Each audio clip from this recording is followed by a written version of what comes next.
मानस योग साधना के शताब्दी वर्ष के तृतीय दिवस में हम लोग प्रवेश कर चुके हैं।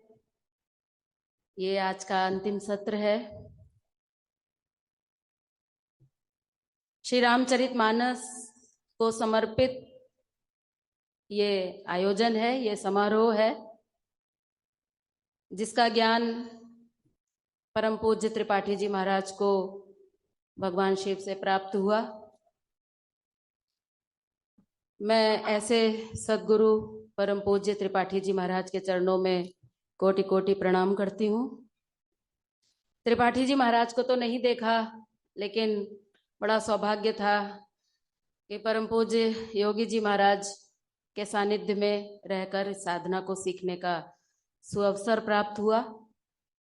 ऐसे दिव्य संत परम पूज्य गुरुदेव योगी जी महाराज के चरणों में मेरा कोटि कोटि नमन। परम पूज्य अखिलेश जी महाराज के साथ बहुत समय तक रहकर इस साधना को अपने जीवन में, अपने दैनिक जीवन में उतारने का अभ्यास किया। ऐसे दिव्य संत पूज्य श्री अखिलेश जी महाराज के चरणों में मेरा कोटि कोटि नमन। परम पूज्य मालती माँ जी, उनके चरणों में भी मेरा कोटि कोटि प्रणाम। आप सभी के चरणों में मेरा सादर नमन। रामचरितमानस पर कुछ भी पंक्ति कहने से पूर्व मैं विशेष रूप से जगत गुरु भगवान शिव के चरणों में सादर नमन करती हूँ। गोस्वामी तुलसीदास जी के चरणों में सादर प्रणाम करती हूँ, क्योंकि जिस रामचरितमानस की आज हम चर्चा करने का प्रयास कर रहे हैं, बिना इन गुरुओं की कृपा के संभव नहीं हो सकता। इसलिए इन सभी गुरुओं से आशीर्वाद प्राप्त करना चाहती हूँ कि आपके सामने कुछ रामचरितमानस के सिद्धांतों की चर्चा कर सकें, क्योंकि कथाओं की चर्चा तो बहुत हुई है। बच्चे बच्चे को भारतवर्ष में रामचरितमानस की कथा ज्ञात है। बहुत से इस सभा में ऐसे बैठे होंगे जिन्हें पूरा सुंदरकांड याद होगा, मुझे नहीं है। बहुत बड़े बड़े विद्वान रामचरितमानस पर हमारे भारत देश में हैं। बहुत उच्च कोटि की कथाएं हमारे देश में होती हैं, तो उनके सामने मेरा कोई भी अस्तित्व नहीं है कि मैं इस रामचरितमानस पर कोई बात कर सकूं। लेकिन मुझे अपने गुरु के चरणों पर, उनकी कृपा पर भरोसा है। उनके विश्वास और उनकी कृपा से कुछ कहने का प्रयास करूंगी। त्रुटि तो उसमें निश्चित रूप से होंगी।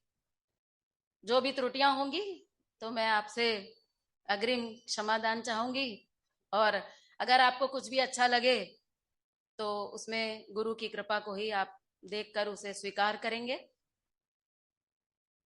रामचरितमानस एक ऐसा अद्भुत ग्रंथ है। वैसे तो सभी ग्रंथ अद्भुत हैं, लेकिन हम रामचरितमानस के विद्यार्थी हैं, रामचरितमानस की बात कर रहे हैं।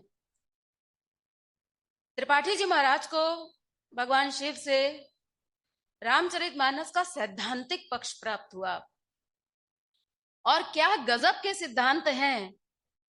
गजब के इसलिए कि वो हमारे लिए हैं, हमारे जीवन से संबंधित हैं। हम उसका प्रयोग कर सकते हैं, हम उसका लाभ उठा सकते हैं। ऐसा तो हमने कभी सोचा ही नहीं था। हम तो समझते थे कि ये ग्रंथ है, पवित्र ग्रंथ है, इसका पाठ करो, इसका अध्ययन करो, इसका सम्मान करो, बस।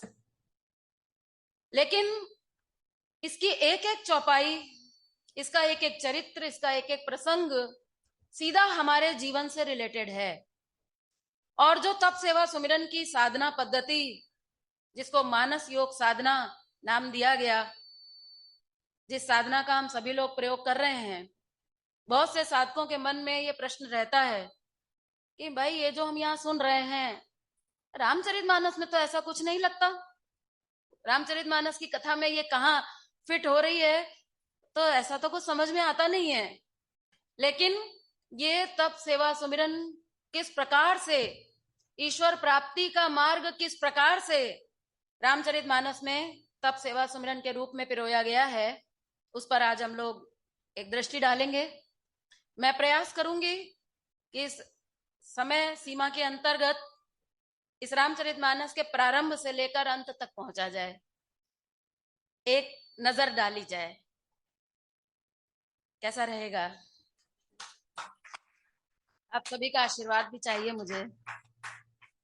मुझे नहीं मालूम गुरु जी का की क्या इच्छा है, पर मैं चाहती हूं कि एक सिद्धांतिक और प्रायोगिक पक्ष उस कथा में किस प्रकार से है वो आप तक पहुंचा सकूं।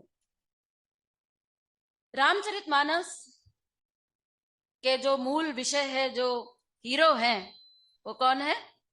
हमारे प्रभु श्री राम जी। और श्री राम जी के साथ जानकी जी, दोनों का सेम स्वरूप है, दोनों में कोई अंतर नहीं है। लोग कहा करते हैं कि राम जी ने तो बड़ा अत्याचार किया, बड़े बड़े राजनीतिक पार्टी के अज्ञानी नेता अलग अलग प्रकार की टिप्पणियां करने का दुस्साहस किया करते हैं इस ग्रंथ पर, जिन्होंने शायद इस ग्रंथ को आज तक कभी लाल कपड़े से बाहर नहीं निकाला है। वो इस ग्रंथ पर टिप्पणी करने का दुस्साहस करते हैं, मालूम नहीं उनका क्या होगा। कहते हैं राम जी ने तो अपनी पत्नी पर ही अत्याचार किया, पत्नी को ही नहीं संभाल पाए, जंगल भेज दिया, निकाल दिया, देश निकाल दिया, क्या गलती थी। लेकिन रामचरितमानस कहती है कि राम और सीता ये ऐसे ही हैं जैसे कि नदी और नदी की तरंग। अब आपसे कोई पूछे कि भाई नदी क्या है और नदी की तरंग क्या है, तो आप दोनों का अंतर नहीं बता पाएंगे, क्योंकि दोनों ही एक ही हैं, दोनों में कोई अंतर नहीं है। ये तो अज्ञानी लोगों को ऐसा लगता है कि राम अलग हैं और सीता जी अलग हैं, और दोनों के कैसा उनके साथ जीवन में बड़ा दुख हुआ, सीता जी के जीवन में क्यों इतना दुख आया, लोगों को ज्ञान नहीं है।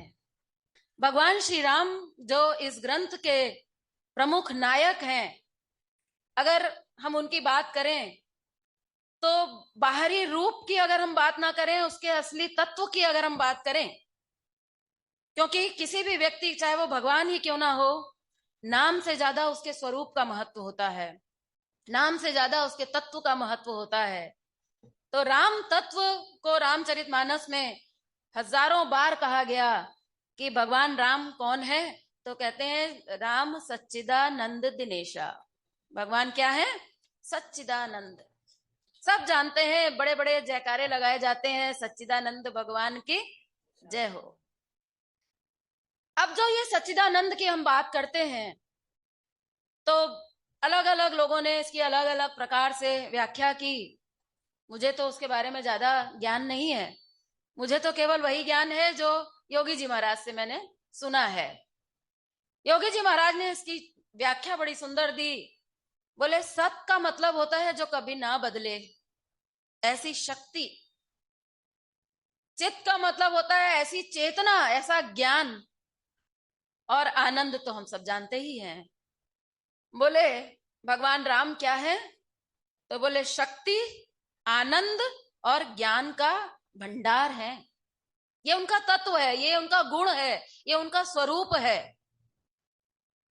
पर खाली इतना कह देने से बात काफी हद तक अधूरी रहेगी अगर हम केवल उसको शक्ति, आनंद और ज्ञान तक ही तौलें।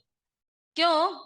क्योंकि ये जो राम जी का पूरा स्वरूप है, जानकी जी का जो पूरा स्वरूप है, उसका जो आधार है, उसकी जो नींव है, उसकी जो जड़ है, जैसे पेड़ खड़ा होता है तो पेड़ तो दिखता है, जड़ नहीं दिखती। मकान तो दिखता है, मकान की नींव नहीं दिखती। तो इस पूरे ग्रंथ की और भगवान के चरित्र की नींव जो है वो क्या है? वो है ईश्वरीय प्रेम। प्रेम के आधार के बिना राम जी का भी कोई अस्तित्व नहीं है, चाहे कितने भी वो ज्ञान के भंडार क्यों ना हो जाएं।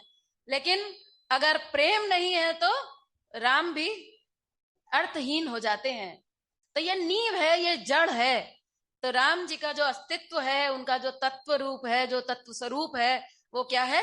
शक्ति, आनंद, ज्ञान और प्रेम का भंडार है। किसी ने पूछा कि ठीक है भाई, राम जी का स्वरूप अगर ऐसा है, राम जी ये है, तो माता जानकी फिर क्या है? तो रामचरितमानस के प्रथम पृष्ठ पर जानकी जी को भी परिभाषित कर दिया गया ताकि किसी को कोई भ्रम ना हो। तो जानकी जी की परिभाषा लिखते हुए गोस्वामी तुलसीदास जी कहते हैं, भगवान शिव कहते हैं कि उद्भव स्थिति संहार कारिणी। सीता जी क्या है? उनके अंदर 3 गुण हैं। इस सृष्टि का उद्भव करने वाली है, पालन करने वाली है और संहार करने वाली है। ये तीनों काम करने के लिए आपको भी अगर ये 3 काम करने हो, कोई चीज बनानी हो, फिर उसको मेंटेन करना हो, चलाना हो और फिर उसको बिगाड़ना हो, तो उसके लिए केवल एक ही चीज की जरूरत पड़ेगी और वो है शक्ति। बिना शक्ति के ये तीनों काम नहीं हो सकते। इसलिए सीता जी क्या है? उद्भव स्थिति और संहार करने वाली अर्थात अखंड शक्ति की भंडार है। तो उद्भव स्थिति संहार कारणिम क्लेश हारिणिम, सारे क्लेशों को हरने वाली हैं। याद रखिएगा, जब तक ज्ञान की प्राप्ति नहीं होगी, जब तक हमारे अंदर से ज्ञान का उदय नहीं होगा, तब तक इस भव सागर के क्लेश मिटने वाले नहीं हैं। छोटे मोटे क्लेश तो हम सबके जीवन में है, हम सब जानते ही हैं। चर्चा हो रही थी कल कि सबसे बड़ा क्लेश जो है वो है आवागमन का क्लेश, मृत्यु का भय। अगर ये क्लेश हमारे जीवन से मिट जाए तो हमें ज्ञान की प्राप्ति हो सकती है, या यूं कहें कि ज्ञान की प्राप्ति होगी शायद तभी ये क्लेश मिट सकते हैं। तो सीता जी जो है वो ये सारे क्लेशों को मिटाने वाली है, अर्थात अखंड ज्ञान की भंडार है। वही स्वरूप जो राम जी का है, सेम वही स्वरूप सीता जी का भी है। तो कहते हैं उद्भव स्थिति संहार कारणिम क्लेश हारिणिम सर्व श्रेयस्करिम, हर प्रकार से हमारा श्रेष्ठ करने वाली हैं, हमें हर सब चीज देने वाली हैं। और सब चीज में सबसे पहली चीज अगर आती है तो मनुष्य को सुख चाहिए, आनंद चाहिए। हर प्रकार से हमको आनंद देने वाली हैं, हमारा श्रेष्ठ करने वाली हैं। इसलिए सीता जी कौन है? तो कहते हैं ये तो उनका स्वरूप है ही, शक्ति का, आनंद का, ज्ञान का, ये तो उनका स्वरूप है ही। लेकिन जो प्रेम का स्वरूप है ना, इसको अलग ढंग से, बड़े कलात्मक ढंग से यहाँ पर गोस्वामी तुलसीदास जी ने कहा। तो कहते हैं कि सीता जी कौन है? तो कहते हैं सीताम न तो हम राम वल्लभाम। सीता जी कौन है? भगवान श्री राम जी की प्रेम स्वरूप है। प्रेम के बिना जैसे राम जी का अस्तित्व नहीं था, ऐसे ही सीता जी का भी अस्तित्व राम जी के प्रेम के बिना अधूरा है। तो इस तरह से जानकी जी कौन है? स्वास्थ्य, शक्ति, आनंद, ज्ञान और प्रेम की भंडार। ये है इस ग्रंथ के नायक का स्वरूप। कथा तो हम सब जानते हैं, उस कथा के साथ साथ थोड़ा सिद्धांतों को लेकर बहुत संक्षेप में कोशिश की जाएगी। तो भगवान राम का जन्म हुआ, हम सभी जानते हैं कि बड़े मुश्किल से भगवान प्रागट्य हुआ उनका। इतनी आसानी से तो भगवान का प्रागट्य होना संभव नहीं है। दशरथ जी ने पूर्व जन्म में, माता कौशल्या ने पूर्व जन्म में मनु शत्रुपा के रूप में कितनी घोर तपस्याएं की थी। उस दिन डॉक्टर साहब हम लोग को विस्तार से समझा रहे थे। इतनी तपस्या करने के बाद, भगवान का आश्वासन भी मिलने के बाद, अगले जन्म में दशरथ के रूप में दशरथ जी को आसानी से भगवान पुत्र रूप में प्राप्त नहीं हुए। चौथेपन में बहुत समय तड़पते हुए बीत गया, इंतजार करते हुए बीत गया, तब कहीं जाकर चौथेपन में उनको पुत्र की प्राप्ति हुई, भगवान श्री राम। और उनके साथ साथ उनके सभी अंशों के रूप में भरत, लक्ष्मण और शत्रुघ्न के रूप में उनके घर में 4 पुत्रों का जन्म हुआ। जन्म तो हो गया, लेकिन उस जन्म के साथ क्या उसका उद्देश्य था, ये वहां के लोग समझ नहीं पाए। अयोध्या में जन्म हुआ भगवान का। अयोध्यावासी भी कोई साधारण प्राणी नहीं थे। कहते हैं कि एक एक प्राणी पता नहीं कितनी कितनी साधनाएं किया होगा, तब जाकर अयोध्या में उसको जन्म मिला होगा। आज हम अयोध्या दर्शन करने जाते हैं तो अपने को सौभाग्यशाली मानने लगते हैं। तो जहां साक्षात भगवान अवतार लेकर राजकुमार के रूप में लीला करने के लिए आया होगा, तो वहां के लोग भी कोई साधारण तो नहीं रहे होंगे। लेकिन वहां पर आने के बावजूद भी, अयोध्या में आने के बावजूद भी अभी उनकी साधना पूरी हुई नहीं थी। इसीलिए भगवान ने अपने सारे ऐसे भक्तों को एक स्थान पर अयोध्या में शायद इकट्ठा किया, ताकि इनका एक साथ कल्याण किया जा सके, इनको अपनी भक्ति प्रदान की जा सके, इनको राम राज्य का सुख दिखाया जा सके, चखाया जा सके।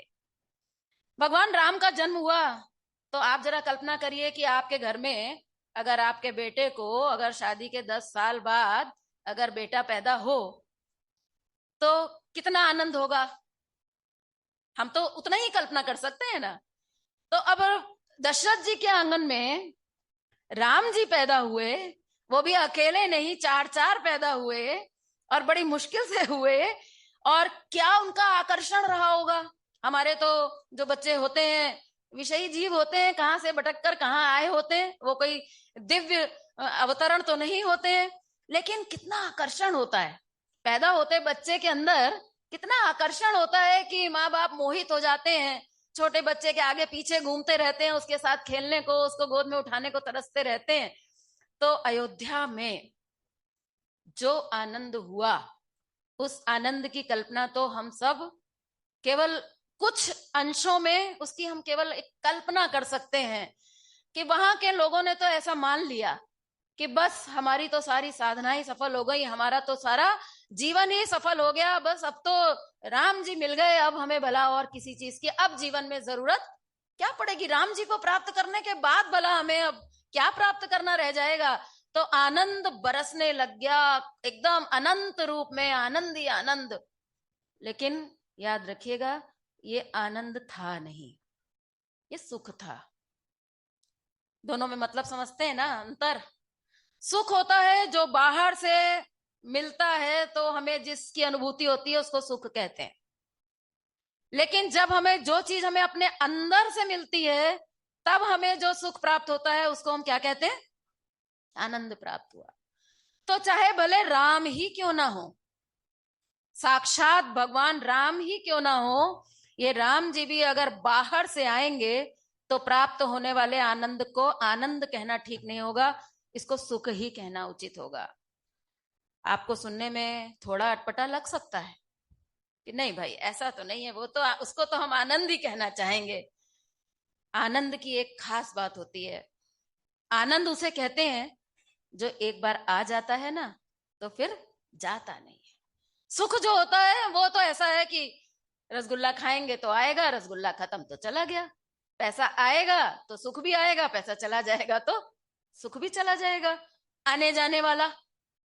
लेकिन इस बात को प्रमाणित करने के लिए मैं आपसे कहना चाहूंगी कि ये आनंद जिसको समझकर अयोध्यावासी बैठ गए थे कि हमें तो आनंद मिल गया है, सच्चिदानंद मिल गया है, ऐसा कुछ हुआ नहीं था। क्यों? क्योंकि भगवान राम आए, बड़ा आनंद हुआ, थोड़े थोड़े बड़े होने लगे, थोड़े थोड़े बड़े होते ही बिछोह का समय आ गया और उस वियोग की घड़ी को किस रूप में सहना पड़ा, जब वो गुरुकुल में पढ़ने के लिए चले गए। परंपरा थी, बहुत रानियों की भी बड़ी इच्छा थी कि अरे बुढ़ापे में तो पुत्र मिले हैं, अब इनको क्यों वहां भेजते हैं, इतने सुकुमार हैं, घर में रहें, यही टीचर आके पढ़ा दिया करेगा। आज तो हम यही सोचते हैं ना, हमारे पास इतना पैसा, हमारे बच्चे को जाके पढ़ने की क्या जरूरत है, टीचर घर में बुलाएंगे। रानियों की भी अपनी ममता मोह में चाहती थी कि यही शिक्षा हो जाए, अब बुढ़ापे में हम इनके दर्शन से वंचित नहीं होना चाहते। लेकिन दशरथ जी का आदर्श, उन्होंने कहा ऐसा कुछ होने वाला नहीं है, क्योंकि इनको हमें मजबूत बनाना है, हमें इनकी उच्च शिक्षा देनी है, इनको हमें उच्च संस्कार देने हैं और हमें इन्हें सच्चा मानव बनाना है, इसलिए गुरुकुल तो इन्हें जाना पड़ेगा। अब आपका भी बच्चा जब हॉस्टल जाता है तो बड़ा दुख होता है ना। छोटे से बच्चे को अगर कहीं हॉस्टल में डाल दें तो माँ रोती रहती है, घर सूना हो जाता है, घर में खुशियां नहीं रहती हैं। सारे अयोध्यावासी उस आनंद को छोड़ के उदास हो गए, दुखी हो गए कि अरे अब तो पढ़ाई करने पता नहीं कितने साल लगेंगे, तो इतने साल अब हम फिर से वंचित रहेंगे। वो सब फिर से दुखी हो गए। अगर वो वास्तविक आनंद होता तो राम जी चाहे जाते भी तो भी राम जी का आनंद उनसे छूट नहीं सकता था। ये है सिद्धांत की बात। ये बाहर से चाहे राम का भी सुख क्यों ना आपको आ जाए, मंदिर में जाते हैं कितना आनंद होता है, जगन्नाथपुरी जाइए रथ यात्रा में, आनंद में झूम उठेंगे आप। लेकिन फिर वहां से कितना आनंद लेकर हम अपने घर तक आएंगे और वो कितने दिन हमारे साथ टिकने वाला है, ये तो आप लोग अनुभव कर सकते हैं, जानते होंगे मुझसे बेहतर। तो सभी बड़े उदास हो गए, बड़े दुखी हो गए कि अरे हम तो समझ रहे थे कि अब तो ये जाएंगे नहीं, ये तो चले गए। चलो किसी तरह से टाइम पास किया, धीरे धीरे हो गया, वो भी समय किसी तरह से काटा गया, कट गया, और फिर वापस लौट कर आए। वापस लौट कर आए तो फिर से बड़ा आनंद, फिर सब कहने लगे चलो भाई अब तो काम हो गया, पढ़ाई वढ़ाई हो गई, अब ये कहीं नहीं जाएंगे, अब तो यहीं रहने वाले। पर थोड़े दिन फिर आनंद आ गया, फिर खूब आनंद हुआ, फिर मस्ती आ गई, और उसके बाद फिर क्या हुआ? अभी थोड़ा ही समय बीता था कि एक दिन विश्वामित्र जी पधार गए। कहने लगे कि भाई ये राम जी तुम्हारे घर में कैद होने के लिए नहीं आए हैं, ये तो विश्व का कल्याण करने के लिए आए हैं, राक्षसों का विनाश करने के लिए आए हैं, भक्तों को सुख देने के लिए आए हैं, लोगों को मोक्ष मोक्ष प्रदान करने के लिए आए हैं। इनको आप महल के अंदर बंद करके मत रखो, हमारे साथ भेज दो, यज्ञ की रक्षा करेंगे। यज्ञ की रक्षा अर्थात हमारी साधनाओं की रक्षा करने वाला कौन है? राम जी। विश्वामित्र जैसा मुनि, वो भी अपनी साधनाओं को सही ढंग से चला नहीं पा रहे थे, क्योंकि उसमें राम का सहारा नहीं था। कोशिश करते थे कि हम बड़ी बड़ी साधनाएं कर लें, योग जप यज्ञ सब करते रहते थे, लेकिन राक्षस लोग जब बाधा डालते थे तो विश्वामित्र जी की भी मुसीबत खड़ी हो जाती थी, साधना को चलने नहीं देते थे। भगवान का उन्होंने सहारा पकड़ा। आज हम भी जब साधना करते हैं तो हमें क्या चाहिए? साधना में हमें भगवान का सहारा चाहिए। अपने दम पर हम करने की कोशिश करेंगे तो विश्वामित्र जैसी ही हालत होगी। जब ये राक्षस आपके ऊपर आक्रमण करेंगे तो अच्छे अच्छे साधक भी डगमगा जाएंगे। इसलिए राम का सहारा इस साधना का आधार है। इसीलिए बार बार हर वक्ता यहाँ पर आपसे कह रहा है कि दिमाग में भगवान का सहारा और दिल में भगवान का प्यार, और हाथ से साधना करो। अगर बिना सहारे और बिना प्यार के अगर ये साधना की जाएगी तो ये भी केवल एक क्रिया बनकर रह जाएगी। और योगी जी महाराज ने इसी पर कठोर प्रहार किया जब उन्होंने ये कहा कि साधना का संबंध क्रिया से नहीं है। राम जी गए, रक्षा हुई, राक्षसों का वध हुआ, मारीच को टाला गया। और कौन कौन से राक्षसों को मारा गया? ताड़का, सुबाहु, ताड़का। सबसे पहला जो राक्षस इस रामचरितमानस के अंदर मारा गया है, उस राक्षसी का नाम था ताड़का। योगी जी महाराज बड़ी सुंदर व्याख्या दिया करते थे। कहते थे ये ताड़का क्या है? ताड़का मतलब ताड़ का एक वृक्ष होता है, बहुत लंबा, बहुत ऊंचा।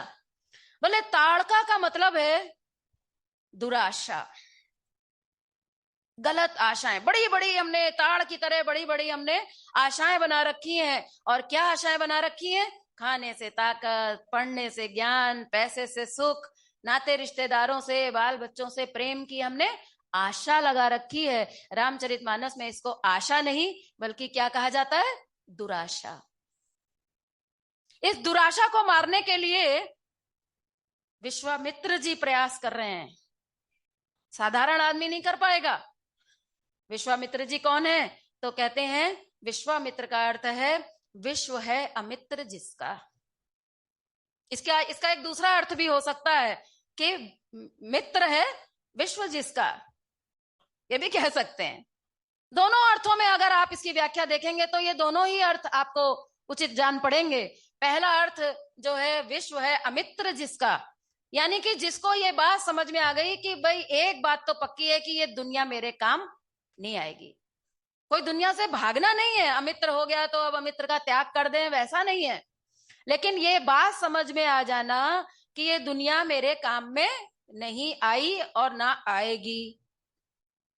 योगी जी महाराज ने एक ही बात कही कि जब तक हमारे जीवन में ये हाय हाय नहीं होगी कि मैंने इतना खाया, खाने से ताकत थी तो आई क्यों नहीं, मैंने इतना बटोरा आनंद था तो आया क्यों नहीं, जब तक हम दुनिया को मित्र बनाकर रखेंगे तब तक हम मननशील मुनि मतलब होता है साधक। अगर हम साधक बन गए लेकिन मननशील अगर नहीं है तो हम साधक नहीं है। क्योंकि साधक का सबसे पहला गुण है कि साधक को मननशील होना पड़ता है। क्या बाहर चल रहा है, क्या हमारे भीतर चल रहा है, क्या हम कर रहे हैं, सब चीज पर वो चिंतन और मनन करता हुआ आगे बढ़ता है। ये नहीं कि बस हम भागे जा रहे हैं, कहाँ जा रहे हैं, किस दिशा में जा रहे हैं, क्या प्राप्त हो रहा है, कहाँ पहुंचे, इससे कोई मतलब नहीं साहब, बस हम भागे जा रहे हैं। तो ऐसे विश्वामित्र मुनि के यज्ञ की रक्षा करने के लिए भगवान गए। लेकिन इधर अयोध्या में क्या हुआ? अयोध्या में सारे लोग फिर से बड़े उदास हो गए। दशरथ जी की तो हालत ही खराब हो गई, क्योंकि वो तो कह रहे थे कि विश्वामित्र जी से कि आप मेरे प्राण मांग लीजिए, मैं अभी दे दूंगा। आप मेरा पूरा राजपाट मांग लीजिए, मैं अभी तुरंत दे दूंगा। लेकिन कृपा करके मेरा राम मुझसे मत मांगिए। लेकिन मुनि के ज्ञान के आगे दशरथ जी कुछ कर नहीं पाए, क्योंकि दशरथ जी भी ज्ञानी कम नहीं थे। सो उन्हें भेजना पड़ा। फिर अयोध्यावासी दुखी हो गए, रानियां दुखी हो गई, समाज दुखी हो गया। लेकिन कष्ट तो जरूर सहा, लेकिन उस कष्ट का, उस इंतजार का फल बड़ा मीठा मिला। क्या फल मीठा मिला? कि वहीं से वहीं यज्ञ की रक्षा करने के बाद कहां पहुंच गए? जनकपुरी।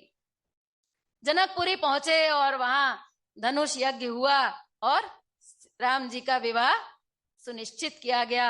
अयोध्या में खबर आई कि राम जी का विवाह सुनिश्चित हो गया है। अब आप फिर से कल्पना करिए, फिर से आ गया अयोध्या में, फिर से आनंद आ गया, फिर से सब नाचने लगे कि तो बेटे की शादी का नंबर आ गया है। तो उसका आनंद तो कुछ और भी अलग ही होगा, और वो भी इतने दिन बाद, इतने वियोग के बाद संयोग होने जा रहा है, और वो भी इस रूप में विवाह में जाने को मिलेगा। फिर से खूब नाचना कूदना धूमधाम सब होने लग गई। सबने कहा कि बस अब सारे दुख के दिन टल गए। हमारे जीवन में भी जब राम आता है ना थोड़े समय के लिए, जब हमारा बिजनेस अच्छा चलता है, जब हमारा बेटा हमारा कहना मान लेता है, और जब हमारी परिस्थितियां हमारे हिसाब से चलती रहती हैं, तो हमें ऐसा लगता है कि हमारी साधना बहुत अच्छी चल रही है। तब हमें ऐसा लगने लगता है कि राम तो हमारे जीवन में प्रकट हो गया है, हमारी साधना बहुत बढ़िया हो गई है, और साधना का हमें रिजल्ट भी मिल गया है, और राम अब हमारे जीवन में आ गया है। लेकिन जरा सा एक झटका लगते ही वो राम हमारा भाग भी जाता है, भागने में भी उसको देर नहीं लगती है। तो अयोध्या में फिर से बहुत आनंद हुआ, बड़ा आनंद हुआ। एक विवाह तय हुआ और जाते जाते वापस आने से पहले चारों का विवाह हो गया। परम आनंद, बड़ा आनंद। लेकिन ये आनंद भी टिका क्या? क्योंकि बाहर वाला तो टिक सकता ही नहीं है, सिद्धांतिक रूप से ये बात गलत है। ये व्याख्या योगी जी ने हम लोग को जो बताई, कौन सोच सकता था? इस कहानी के पीछे ये गहरा रहस्य छुपा है। किसी ने इस पर ध्यान दिया क्या? क्या इसकी ये व्याख्या हो सकती है? क्या इसका हमारे जीवन से ये ऐसा रिलेशन हो सकता है? मुझे ऐसा नहीं लगता कि इन संतों, इन दिव्य संतों की कृपा के बगैर धरती पर ये सिद्धांत कभी आ सकते थे। मुझे नहीं लगता है कि ये सिद्धांत किसी भी कथावाचक ने शायद दिए होंगे। हो सकता है दियो, मैं श्योर नहीं हूं, पर लगता नहीं है मुझे। ये व्याख्या राम जी ने देखा कि ये सब वो लोग हैं जो साधना कर करके आए हैं, नए साधक की बात नहीं है वहां पर। ये अयोध्यावासी जो हैं ये सब दिव्य साधक हैं, इनकी पिछले जन्म से साधना चल रही है। उसके बाद भी ये मेरे बाहरी स्वरूप से क्यों चिपके हुए हैं? अगर बाहरी वाला रहेगा तो आज है तो कल जाएगा ही जाएगा, हमारे पास ही थोड़ी ना बैठा रहेगा। अच्छा चलो हमारे पास मान लो बैठा रहे, अगर हमारे पास बैठा रहेगा तो फिर आपके पास तो नहीं बैठ सकता, एक ही जगह बैठ पाएगा ना, क्योंकि वो तो शरीर रूप में है ना। अब राम जी अगर अयोध्या में है तो वहां विश्वामित्र जी के पास तो नहीं जा सकते थे, दिव्य रूप में जा सकते थे, शरीर रूप में तो नहीं जा सकते थे ना। भगवान ने देखा कि भाई ये कुछ मामला ठीक नहीं है, तो भगवान ने उनको तो अपने उद्देश्य की पूर्ति करनी थी। लीला उन्होंने जो करनी थी तो उनका तो प्रमुख उद्देश्य वही था। उनका इतना छोटा उद्देश्य तो था नहीं कि खाली दशरथ जी की साधना को फलीभूत करने वो आए थे कि चलिए भाई जिंदगी भर अब हम आपके साथ ही एक जन्म हमने आपको ही दे दिया, समर्पित कर दिया। ऐसा तो था नहीं, उनको तो बहुत सारे काम करने थे, एक तीर से सारे ही शिकार करने थे उन्हें। तो उन्होंने कहा बात ये बनेगी नहीं, इसको गंभीरता से लेना पड़ेगा। तो राम जी ने उसको गंभीरता से लिया और फिर एक कहानी रची गई। कहानी कहां से रची गई ये भी अपने आप में बहुत महत्वपूर्ण है। देवताओं ने भगवान से प्रार्थना की थी कि ये देव राक्षस हमें बहुत सताते हैं, आप कुछ करिए। भगवान ने उनको आश्वासन दिया था कि मैं आप सभी का दुख हरने के लिए, आपका कष्ट हरने के लिए अवतार लेकर आऊंगा। तो देवताओं ने देखा कि ये राम जी तो ये अयोध्या से निकल ही नहीं रहे, ये तो यहीं पर है, फिर हमारा काम कब होगा? इधर जंगल की तरफ आने का तो कोई सीन दिखाई नहीं दे रहा। सो उन्होंने सरस्वती जी से प्रार्थना की कि आप कुछ खेल करिए, आप कुछ ऐसा काम करिए कि राम जी को किसी तरह से यहाँ जंगल बुलाइए, किसी तरह यहाँ महल से इनको निकालिए। सरस्वती जी ने मति फेरी। सबसे पहले किसकी मति फेरी गई? मंथरा। अब बहुत से लोग कहते हैं कि इसमें मंथरा का तो कोई दोष था नहीं, जब सरस्वती जी ने ही मंथरा का मति फेर दी तो क्या मंथरा का कोई दोष हुआ क्या? भाई भगवान अगर हमारी मति फेर दे तो हम क्या कर सकते हैं। लेकिन याद रखिएगा, योगी जी महाराज बड़ा हंस के कहा करते थे, कहते थे जहां गड्ढा होता है पानी वहीं भरता है। क्या मजाल थी कि कैकेयी की जगह कौशल्या की मति मर जाती, सुमित्रा की मति टल जाती। कैकेयी की क्यों टली? सुमित्रा की भी तो टल सकती थी। लेकिन सुमित्रा जी का जो चरित्र है वो तो गजब का है, बहुत ही विशिष्ट है। सुमित्रा जी एक ऐसा कैरेक्टर है रामचरितमानस के अंदर जिन्होंने अपने पुत्रों को समर्पित किया प्रभु की सेवा में। उनके बेटे को तो नहीं मिला था वनवास, वो चाहती तो लक्ष्मण जी को रोक सकती थी, रोकने का आदेश दे सकती थी।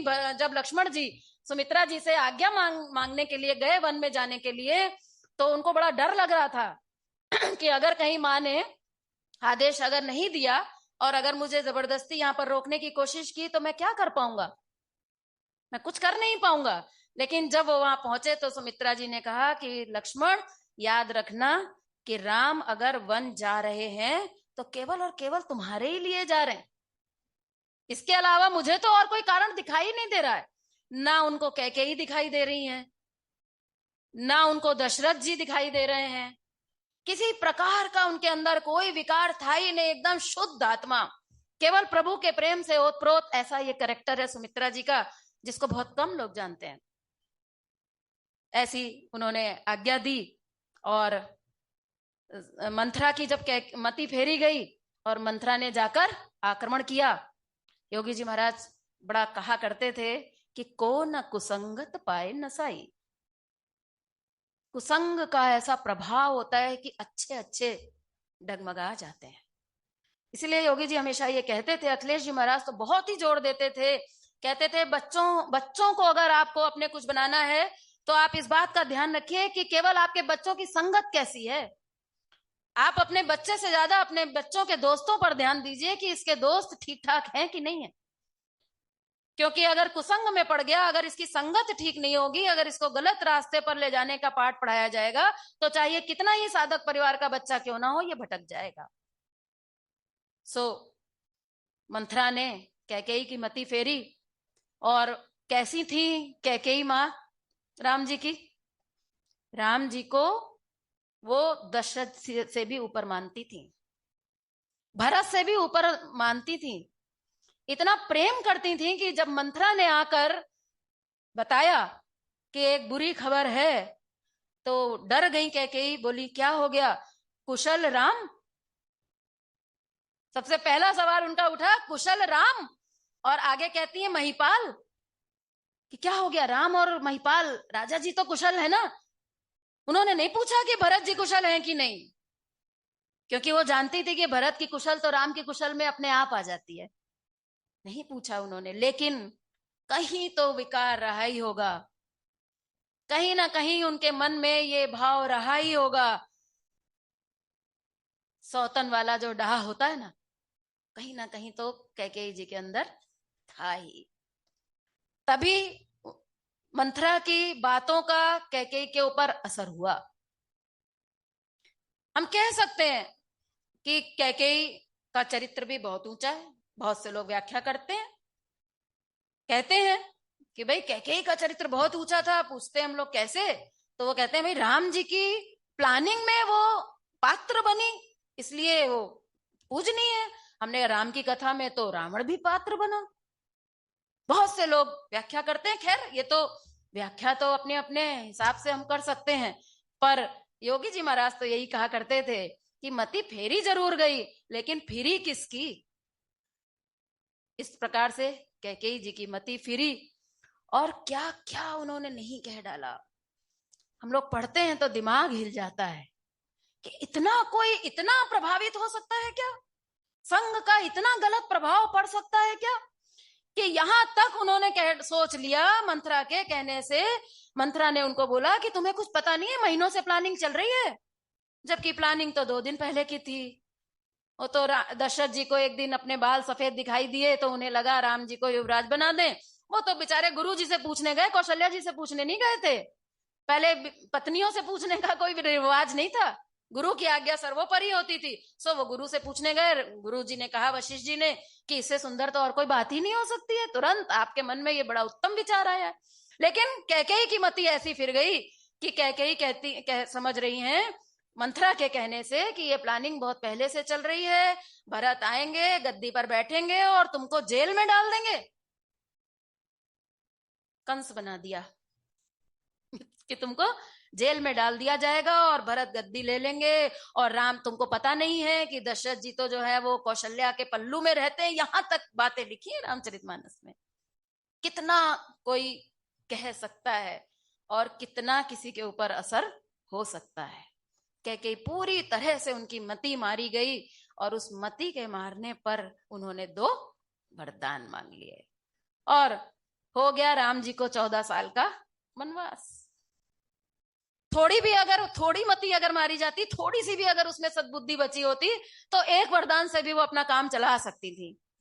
भरत जी को केवल राज्य मांग कर भी वो अपना काम चला सकती थी, उससे कुछ विशेष हानि नहीं होती। लेकिन मति जब भ्रष्ट होती है तो पूरी तरह से हो ही जाती है। फिर जहां नाश वहां सत्यानाश, योगी जी महाराज कहा करते थे, हंस के कहते थे, जहां नाश वहां सत्यानाश। तो ये सत्यानाश किया गया, हुआ। और जब राम जी वन को गए, सीता जी साथ में गई, लक्ष्मण जी साथ में गए, आप कल्पना करिए, जिस चीज को सुन के हमारे आंसू आ जाते हैं, जिस चीज की कल्पना से हम सिहर जाते हैं। रामानंद सागर जी का वीडियो हम लोगों ने देखा है, उस कथा को। तो कोई व्यक्ति ऐसा नहीं है जो अपने भावों को रोक सके। तो उस समय जो लोग वहां रहे होंगे, जिन्होंने इसको देखा होगा, क्या क्या दर्द हुआ होगा, उसकी कल्पना हम लोग करें। इसकी पराकाष्ठा रामचरितमानस में लिखी है कि इसकी पराकाष्ठा, जो कष्ट हुआ, जो दुख हुआ, जो दर्द हुआ, उसकी पराकाष्ठा एक लाइन में कही गई है कि सब एक दूसरे को भूत जैसे दिखाई देने लगे। इतना दुख व्याप्त हो गया कि लोगों को इंसान इंसान दिखाई देने बंद हो गए। ऐसा लगा चारों तरफ सब शमशान हो गया और सब भूत घूम रहे हैं। चौपाई मुझे अधिक याद नहीं रहती है, ये मेरी कमजोरी है, पर उठा के रामचरितमानस पढ़िएगा, मिलेगा आपको। वहां सब एक दूसरे को भूत देख रहे हैं। क्यों भूत क्यों दिख रहे हैं भाई? बड़ी लॉजिकल बात है। योगी जी महाराज ने कहा कि जिसके अंदर से राम निकल जाता है वो भूत ही होता है। अगर इंसान जिंदा है लेकिन राम निकल गया है तो फिर क्या है? वो भूत ही है। तो ये शमशान बन गई थी सारी अयोध्या और भूत बन गए थे वहां के सब प्राणी, क्योंकि राम वहां से निकाल लिया गया था। खैर, राम जी के ऊपर तो किसी बात का प्रभाव पड़ता नहीं है। राम जी को तो जब जंगल की बात की गई, यह आदर्श है, एक मानव सोच की आदर्श की स्थिति रामचरितमानस में दी गई है कि कैसी हो सकती है। भगवान राम उस समय कोई विष्णु रूप में नहीं थे, एक राजकुमार के रूप में थे, और उन्होंने अपना चरित्र ऐसा करके दिखाया कि ऐसा भी हो सकता है मानव, क्यों असंभव है आज। तो कहते हैं कि जब राम जी को कहा गया कि भाई आपको वन में जाना है, शाम को उनसे कहा गया था कि आप तैयारी कर लीजिए, सवेरे आपको गद्दी मिलेगी। और सवेरे उनसे कह दिया गया कि भाई अब आपको गद्दी का प्लान चेंज हो गया, अब आपको वन को जाना है। राम जी के माथे पर एक बल नहीं पड़ा। हम लोग होते तो एक महाभारत उसी दिन हो जाती। गद्दी की बात आ जाए, गद्दी हाथ से निकल रही हो तो गद्दी की मार काट तो दुनिया में मची हुई है। और वो गद्दी कोई छोटी मोटी गद्दी नहीं थी। लेकिन सोच, रामचंद्र जी ने एक सोच सामने रखी। वो कहते हैं कि अरे आज तो मेरा कल्याण ही हो गया, अब तो मेरे कल्याण में कोई कमी नहीं है। बोले क्या कल्याण हो गया भाई? गद्दी छीनकर जंगल जा रहे हो, इसमें कल्याण क्या है? बोले मैं गिनवा देता हूँ आपको, मैं कोई मुंह से नहीं है, खाली कह नहीं रहा हूं, मैं प्रमाणित करके दिखाता हूँ। सो राम जी ने प्रमाणित करके कहा, अपने पिता से कहा कि पिताजी आप क्यों दुखी हो रहे हैं। उनको सांत्वना देते हुए कहते हैं कि आप क्यों दुखी हो रहे हैं, मेरे तो आज दोनों हाथ में लड्डू हो गए। कैसे हो गए? तो कहते हैं कि मैंने तो आपसे पहले ही कहा था कि मुझको युवराज क्यों बनाया जा रहा है। राम जी को जब कहा गया था तो उन्होंने कहा था कि इस रघुकुल की रीति में सब कुछ बहुत बढ़िया है, लेकिन एक कमी है। बोले ये मुझको कुछ समझ में नहीं आया कि ये बड़े को राज्य दिया जाएगा, ये कौन सी नीति है। किसी भी योग्य राजकुमार को दे देना चाहिए, तो मुझे तो लगता है भरत जो है मुझसे भी ज्यादा योग्य है, भरत को दिया जाए तो ज्यादा अच्छा रहेगा। उनकी बड़ी इच्छा थी कि भरत को राज्य दिया जाए, लेकिन तब उनकी नहीं सुनी गई। तो बोले कि मैं तो पहले ही चाह रहा था, तो मेरे तो आज मन की हो गई, भरत राजा हो जाएगा, मेरे लिए इससे प्रसन्नता की कोई बात ही नहीं है। आज हम लोग देखें भाई भाई के अंदर क्या चल रहा है। एक घर में रहकर दो रसोई बन रही है, सही है ना। भाई भाई में बंटवारा है, बीच में दीवार खड़ी है, क्या नहीं चल रहा है, कोई इसमें ज्यादा जाने की जरूरत नहीं है। हम राम कथा कर रहे हैं, इसलिए इसमें ज्यादा ये शोभा नहीं देगा। खैर, दूसरी बात कहते हैं आगे। कहते हैं कि पिताजी, आज तक मुझे यह सौभाग्य प्राप्त नहीं हुआ कि आप मुंह खोलकर मुझे कुछ आदेश दें, क्योंकि राम जी का स्वभाव ऐसा था कि दशरथ जी के इशारे से काम हो जाता था।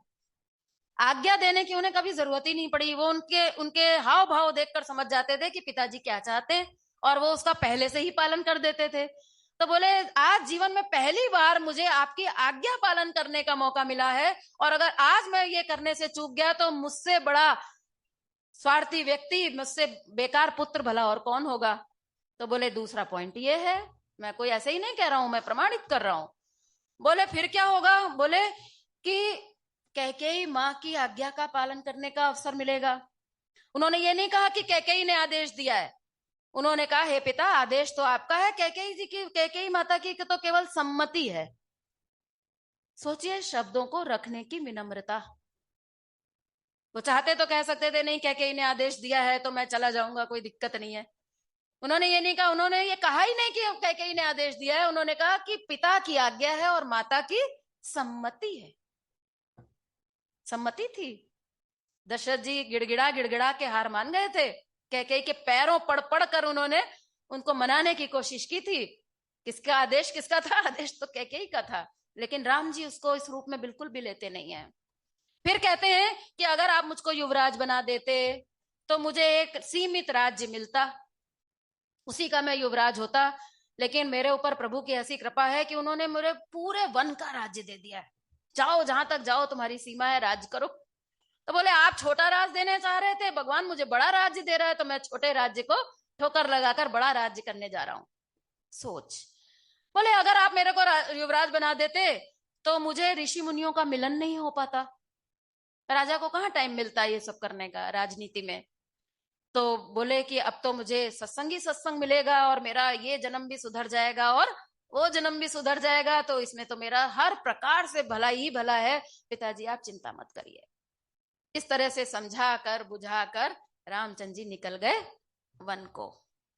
वन में पहुंचते ही बड़े आनंद के साथ उन्होंने अपनी लीलाओं का प्रारंभ किया, क्योंकि राम जी आए थे किस लिए? अपने सारे कामों को निपटाने के लिए आए थे, जिसमें राक्षसों का वध और भक्तों को अपनी भक्ति के रस का स्वादन और मोक्ष प्रदान करना था। पहुंचे, जंगल में विचरण कर रहे हैं, अनेक ऋषि मुनियों से मिले, उनकी साधनाओं को सफल बनाया, माता शबरी का उद्धार किया, केवट का उद्धार किया, कोल भीलों के साथ प्रेम प्रसंग हुआ।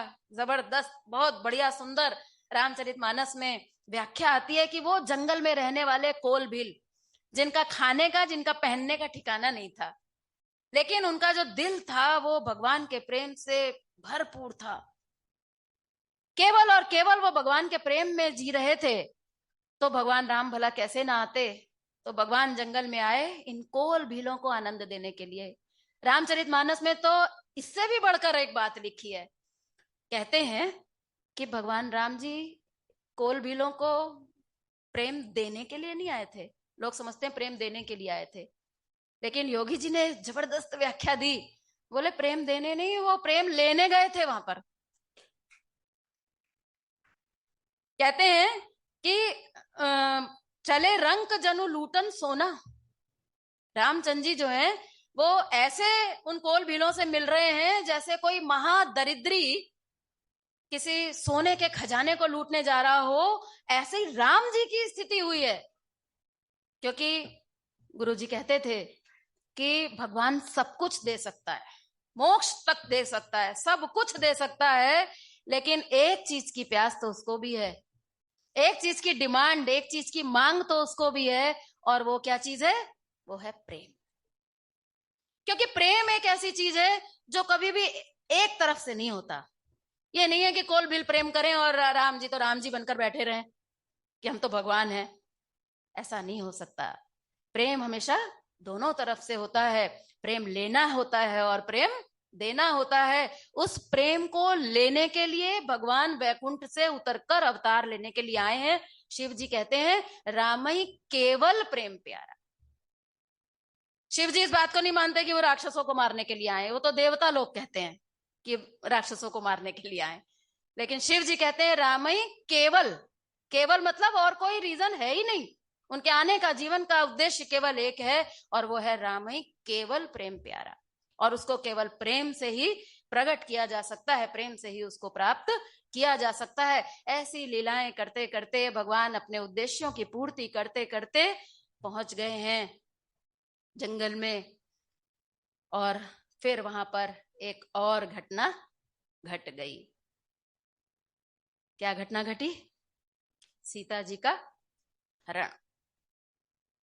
एक तो वन में, ऊपर से सीता जी का हरण बड़ा कष्टकारी लगता है, लेकिन वास्तव में ये बहुत ही गंभीर सिद्धांत है।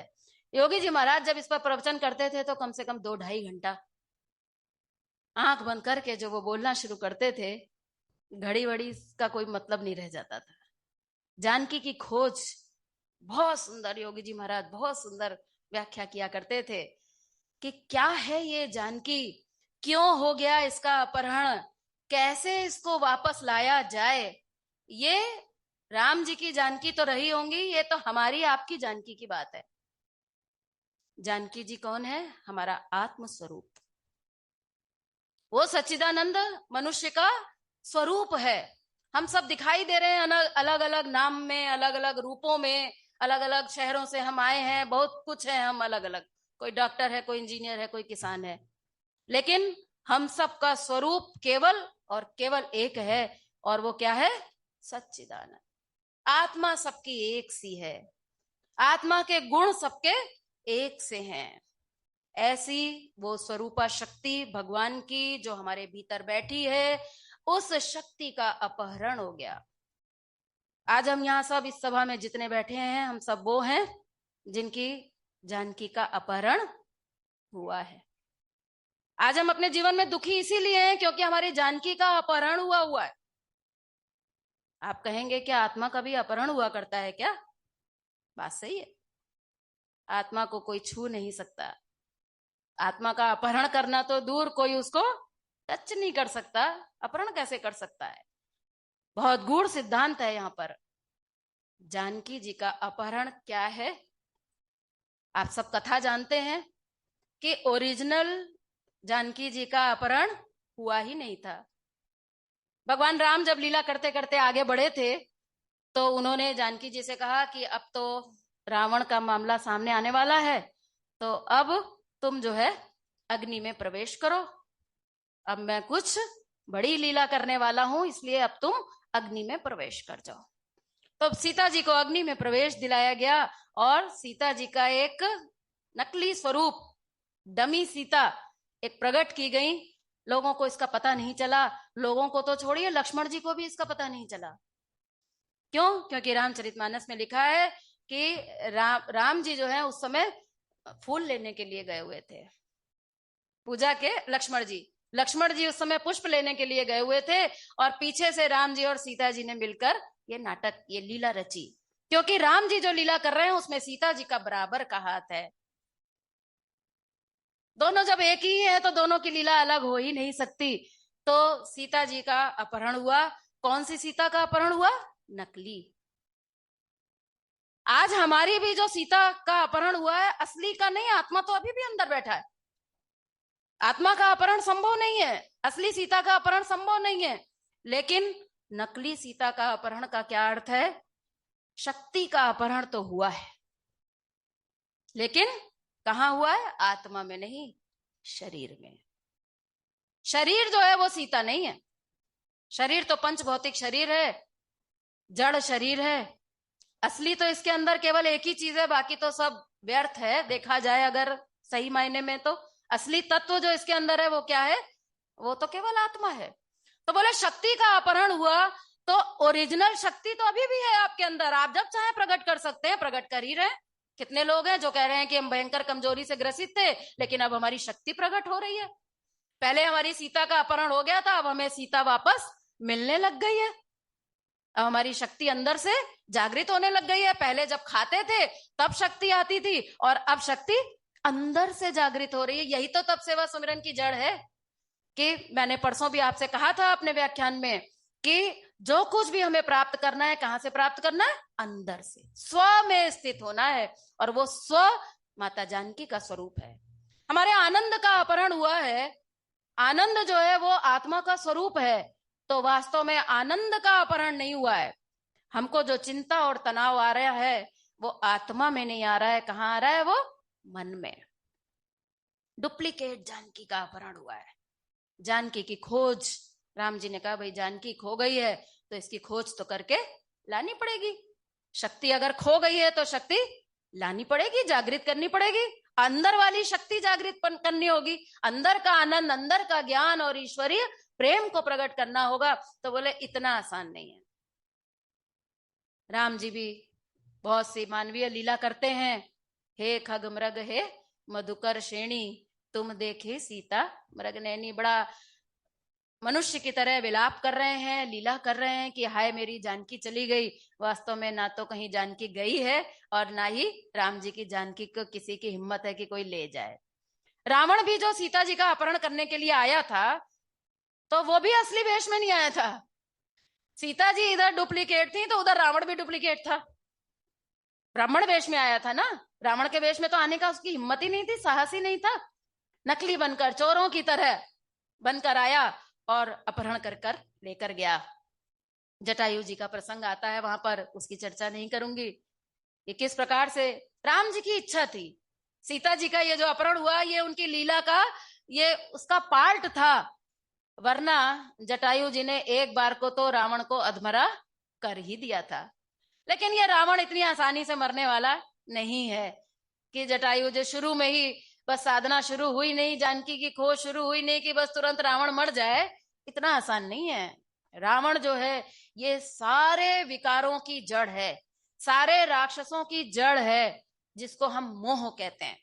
इस मोह के अंतर्गत सारे दोष आ जाते हैं, सारे विकार आ जाते हैं। अहंकार हो, आसक्ति हो, तृष्णा हो, क्रोध हो, मद हो, जो कुछ भी है ये सब उस मोह के पार्ट हैं, उसके अंग हैं। असली चीज क्या है? मोह। और मोह जो है ये रावण मोह का प्रतीक है। जटायु जी ने प्रयास किया, सफल इसलिए नहीं हुए क्योंकि राम जी की इच्छा थी नहीं, राम जी की प्लानिंग में ऐसा था नहीं, इसलिए उनका तो कल्याण हुआ। भले ही राम जी की प्लानिंग में ना हो, लेकिन उन्होंने तो अपना कर्तव्य का पूर्ण वहन किया। तो उनकी सुंदर गति हुई और कथा आगे बढ़ी और राम जी पहुंचे, शबरी का उद्धार किया, शबरी जी से पता प्राप्त किया, किष्किंधा पहुंचे। वहां पर कथा और आगे बढ़ी और फिर अब उन्होंने कहा कि भाई अब सीता जी की खोज करने का कार्यक्रम शुरू किया जाए।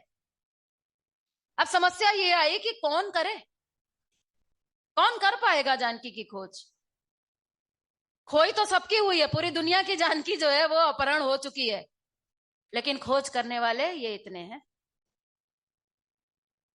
हम लोग कौन है जो हम कम से कम खोज के रास्ते पर चल पड़े हैं, चलने की तैयारी है, चलना चाहते हैं।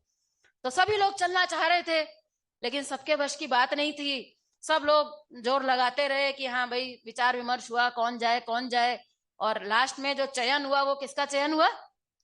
हनुमान जी का। बहुत खास पॉइंट है।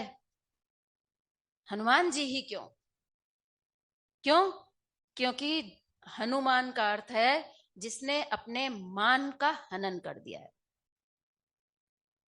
अपने स्वरूप की खोज वही व्यक्ति कर सकता है अपना शक्ति, आनंद और ज्ञान, अपने उस स्वरूप को वही प्रकट कर सकता है जिसने अपने मान को मिट्टी में मिलाया है। हम लोग पढ़ रहे थे उस दिन, सबही मान प्रद आप अमानी। अगर अभी हमें मान की चाह है, इसने ये नहीं पूछा, उसने ये नहीं पूछा, इसने ये नहीं कहा, उसने ये नहीं कहा, तो हम इस संसार में तो बड़ा नाम बना सकते हो, लेकिन वहां पर हमारी एंट्री, वहां हम सीता जी की खोज करने के काबिल नहीं है। आपका नंबर नहीं लगेगा, आपको ड्यूटी नहीं मिलेगी। सो राम जी ने जब देखा कि ये केवल हनुमान हैं जिन्होंने अपने मान को मिला दिया है मिट्टी में, तो ऐसे हनुमान जी के गाइडेंस में जाते हैं एक ग्रुप, और वहां पर जानकी जी के का पता लगाते हैं। जानकी जी की खोज करने के लिए जब ये निकले हैं तो एक बड़ी खास बात हुई। तप सेवा सुमिरन की साधना का स्वरूप यहाँ पर बड़ा ही सुंदर दिया गया है।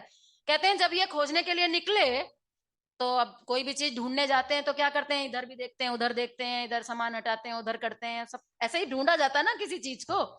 तो सीता जी को ढूंढने के लिए जब ये ग्रुप गया है आगे, जिसमें जामवन जी भी थे, नल नील भी थे, तो गए हैं, तो कहते हैं चले सकल बन खोजत। कहाँ ढूंढ रहे हैं? कहते हैं चले सकल बन खोजत, सरिता सर गिरि खोह, राम काज लवलीन मन, बिसरा तन कर छो। बहुत जबरदस्त साधना, पूरी साधना यहां पर आ गई। जानकी की खोज अगर हमें करनी है तो कैसे करनी होगी? तो कहते हैं उसका सबसे पहला स्वरूप है कि चले सकल बन खोजत। सबसे पहले तो घर से हटो, वन की ओर। वन में ढूंढा जा रहा है। रामचरितमानस में वन जो है ये उपवास का प्रतीक है, क्योंकि जब वहां वन में ढूंढने गए थे तो वहां पूरी सब्जी बांध के नहीं ले गए थे। वहां क्या ले गए थे? कंद। वहां पर वन में अगर आहार था तो क्या था? सीता जी को प्रकट करना है ना, तो घर में बैठकर डट डट कर खा खा कर जानकी जी की खोज हो नहीं सकती। उसके लिए हमें क्या करना होगा? वन की साधना। वन के अंदर दो प्रमुख बातें हैं। पहला है डिटैचमेंट। वन में डिटैचमेंट है, वन में कष्ट है। घर बैठे बैठे वन की यात्रा नहीं हो सकती, कष्ट उठाना पड़ता है, बहुत चलना पड़ता है, उबड़ खाबड़ होता है, बड़े कांटे होते हैं, आसान नहीं होता है। और दूसरा, खाने के लिए वहां पर केवल कंद मूल फल होता है। तो अब ये जो ग्रुप सीता जी की जो खोज करने जा रहे हैं, तो उसकी सबसे पहली साधना कौन सी है? तप की साधना। बिना तप की साधना किए, बिना, अखिलेश जी महाराज कहते थे कचौड़े पकौड़े खाकर सीता जी की खोज नहीं हो पाएगी। बड़ा आदर्श पद्धति दे दी उसकी।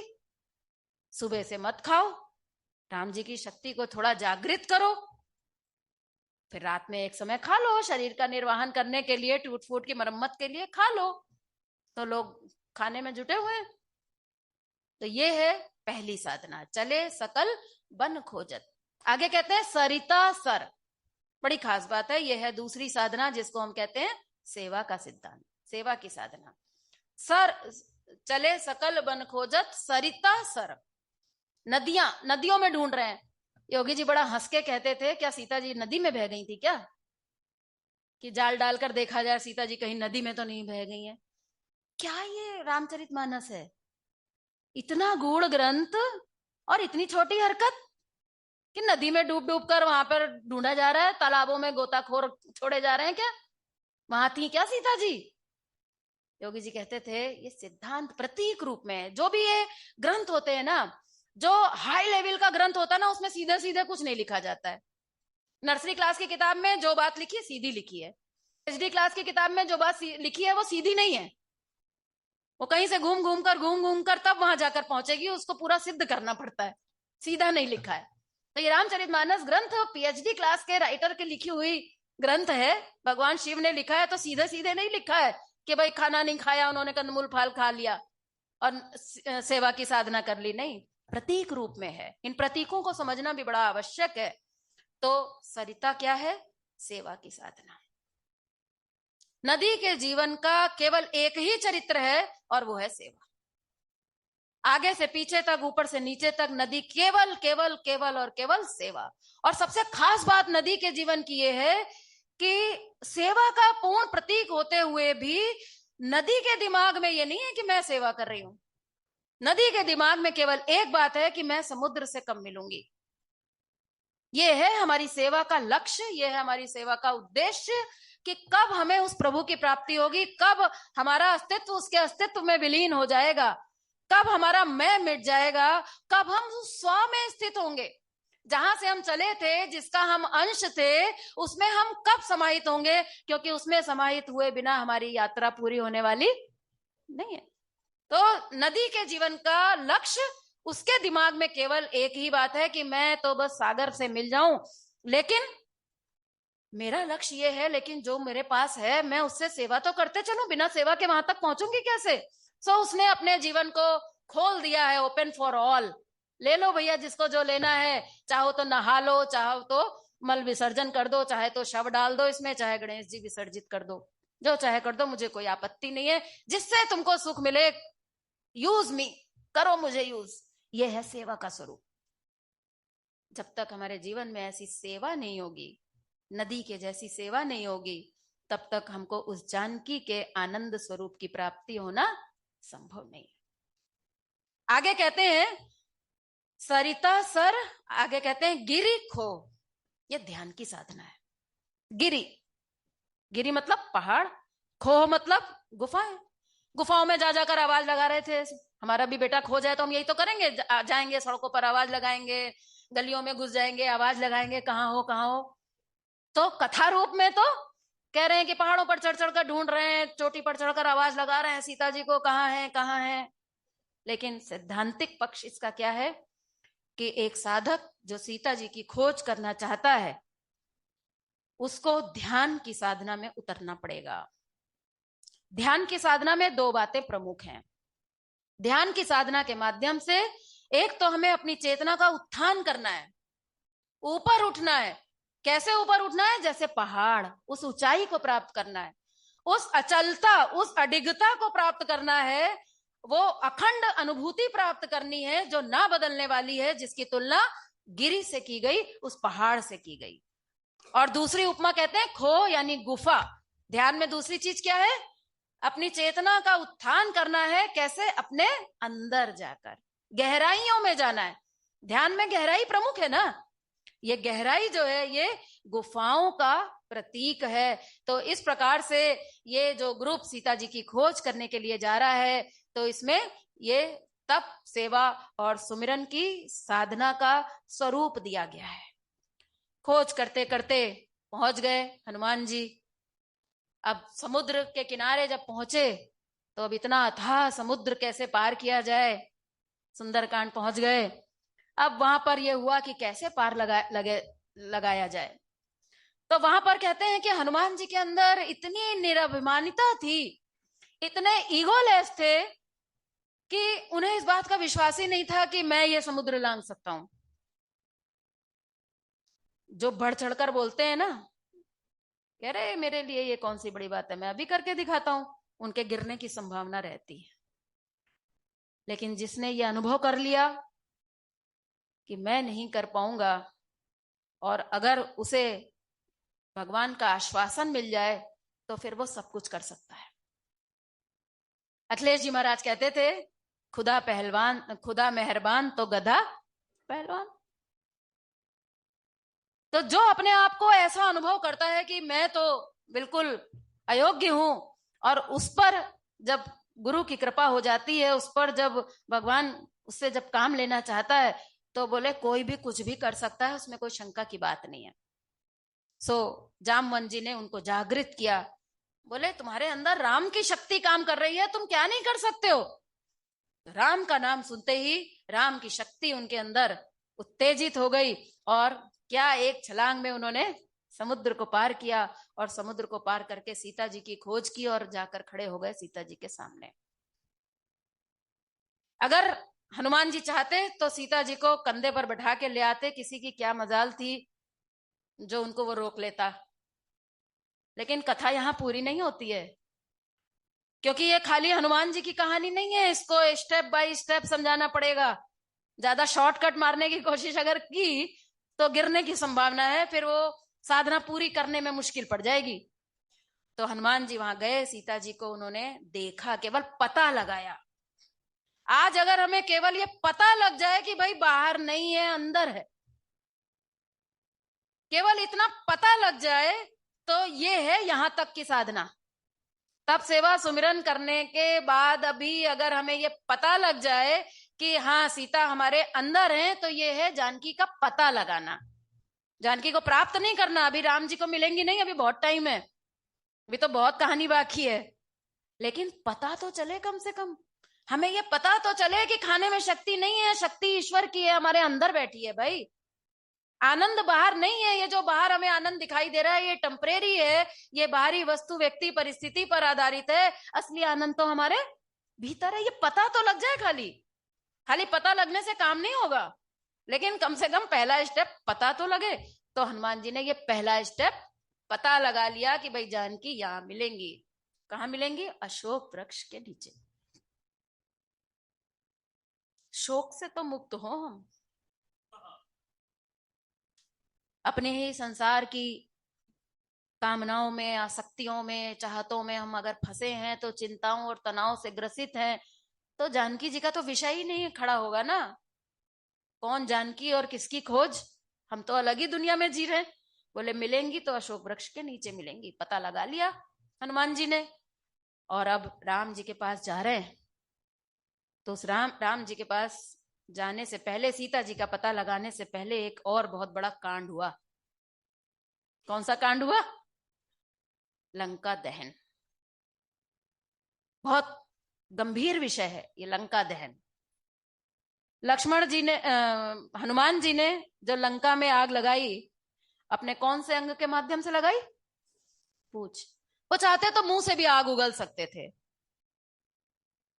मुंह से आग उगल देते तो सारा सत्यानाश हो जाता। हम लोग मुंह से ही तो आग उगल रहे हैं। हम मुंह से आग उगल के जलाने की कोशिश कर रहे हैं, लंका नहीं जलेगी, आग भड़क जाएगी। राम जी हो सकता है हमारा ही परित्याग कर दे। आग लगाई गई तो कहां लगाई गई? पूंछ में। ये पूंछ जो है ना, बहुत ही खतरनाक है। योगी जी महाराज कहते थे कि अगर हम एक साधक बने हैं, लेकिन हम अपनी पूंछ में आग लगाने को तैयार नहीं है, इसने नहीं पूछा, उसने नहीं पूछा, मैं भी तो कुछ हूं, वहां गया उसने ये मेरे साथ किया, वो किया मेरे साथ।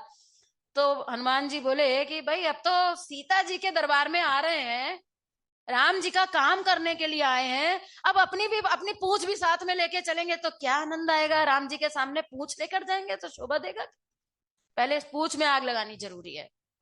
सो उन्होंने अपनी इच्छा से, कि किसी की हिम्मत नहीं थी जो हनुमान जी की पूंछ में आग लगा सके। सारा तेल और कपड़ा खत्म हो गया था लंका में, ऐसी हालत हो गई थी।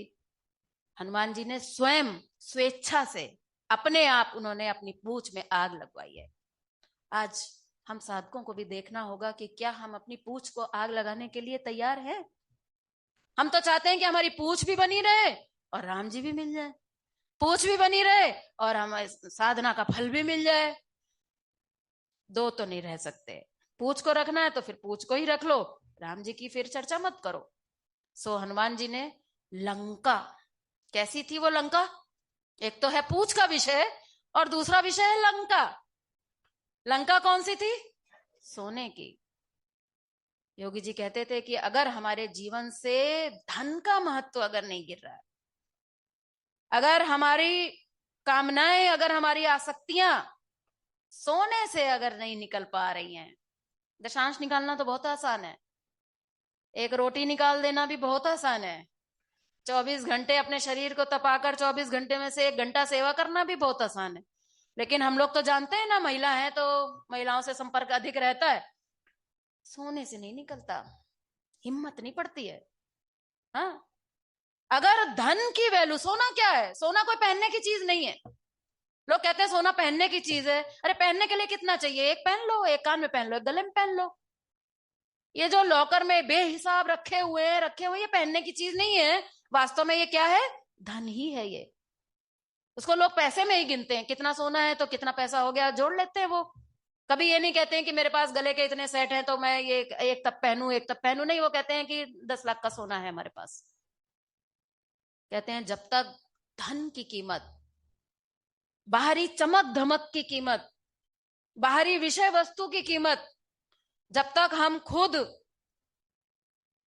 हटाने को तैयार नहीं होंगे, तब तक सीता जी से हमारा संपर्क होना संभव नहीं है।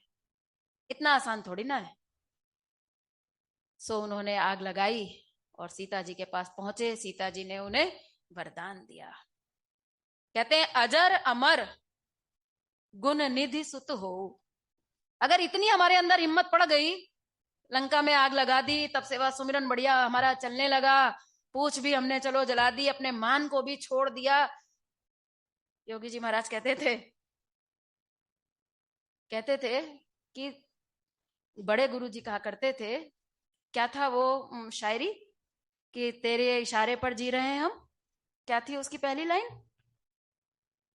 बहुत बढ़िया समर्पण की एक शायरी कहा करते थे, जिसकी दूसरी लाइन कहते थे कि कमबख्त तू क्या चाहता है, तेरे इशारे पर जी रहे हैं हम। कहा जीने को तो जी उठे, कहते थे कहा जीने को तो जी उठे, कहा मरने को तो मर गए हम। कमबख्त क्या चाहता है, तेरे इशारे पर जी रहे हैं हम। ऐसा समर्पण चाहिए हमें इस साधना में, बिना इसके बात बनने वाली नहीं है। तो ऐसा समर्पण जब उनका हुआ, तब उनको माता जानकी का ये वरदान प्राप्त हुआ, अजर अमर गुण निधि सुत हो। पुत्र कहकर संबोधित किया, पुत्र मान लिया तुरंत, और अजर अमर होने का, गुण निधान होने का उनको वरदान दिया। लेकिन हनुमान जी प्रसन्न नहीं हुए, उन्हें ये नहीं चाहिए था। उन्हें असली चीज चाहिए थी कि बस माता के मुंह से एक बात निकल जाए कि मुझे तो राम जी का प्यार मिल जाए।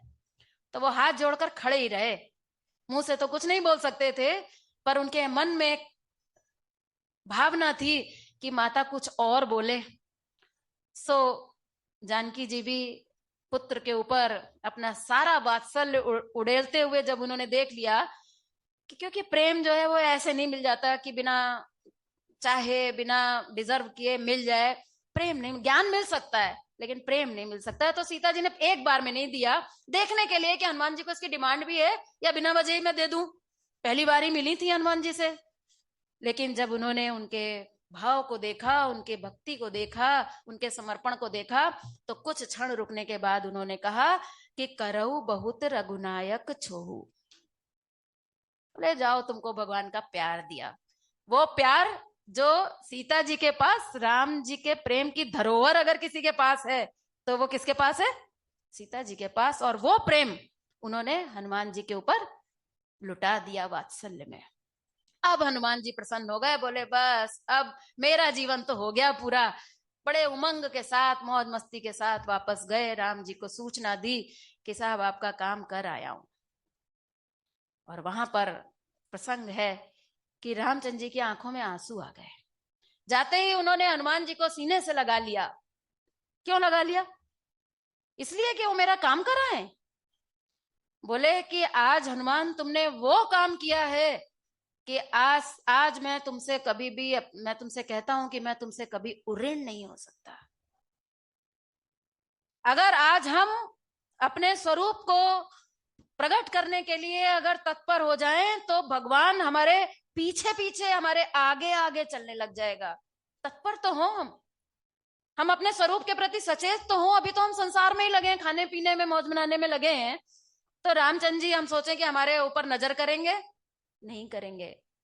जब हम जानकी की खोज करने को तत्पर होंगे, जब हम साधना परायण होंगे, जब हम अपने को बदलने को तैयार होंगे, और जब हमको ये पता चल जाए, केवल प्रकट नहीं कर पाए, प्रकट तो बाद में कर लेंगे, लेकिन हम सच्चे साधक अगर हम ये बन जाए, हमें केवल ये पता लग जाए कि अंदर है। अभी खाली पता चला है, प्रकट नहीं हुआ है, खाली पता लगाकर आए हैं, और भगवान कह रहे हैं बस तुमने सारा काम कर लिया, अब बचा ही क्या, बाकी का काम तो मैं कर दूंगा तुम्हारा। तुम्हें सीता जी को उन्होंने पहले ही कह दिया था कि ले क्या नहीं आना है। सीता जी ने कहा, बड़े खुश हो गई, सोची कि शायद हनुमान जी अब तो ले चलेंगे मुझे यहां से। तो बोले नहीं माता, मुझे आज्ञा नहीं है, ये काम तो राम जी का है, ये काम मैं नहीं कर सकता। ये तो राम जी आएंगे, वही अपनी लीला पूरी करेंगे, क्योंकि सीता जी तो राम जी की है, हनुमान जी उस पर अपना अधिकार जताना नहीं चाहते हैं। बोले प्राप्त तो वही करेंगे आपको, गए वहां पर तो राम जी कहते हैं कि मैं तुमसे उऋण नहीं हो सकता। और शायद यही घटना थी जिस घटना के कारण हनुमान जी को जो राम जी का प्यार मिला है, मुझे लगता है शायद उसके मूल में यही प्रमुख घटना रही है। कहानी आगे बढ़ी, राम जी को सीता जी का पता मिल गया। वो तो लीला कर रहे हैं, उनको कौन सा पता लगाने के लिए किसी हनुमान की जरूरत थी, या सीता जी को प्राप्त करने के लिए उन्हें कौन सा युद्ध करने की जरूरत थी। लेकिन सिद्धांत कैसे देंगे? पौराणिक कथा भाग में वैदिक सिद्धांत छिपे हैं। कहानी तो बहुत सरल है, बच्चा बच्चा जान रहा है, लेकिन इसके अंदर ये मोती जो सिद्धांत के पिरोए गए हैं और इसका व्यवहारिक पक्ष, अपने जीवन से उसका रिलेशन कैसे, हम उसको अपने जीवन में कैसे अप्लाई करें, वो प्रायोगिक पक्ष, इसके लिए तो कथा अभी लंबी है।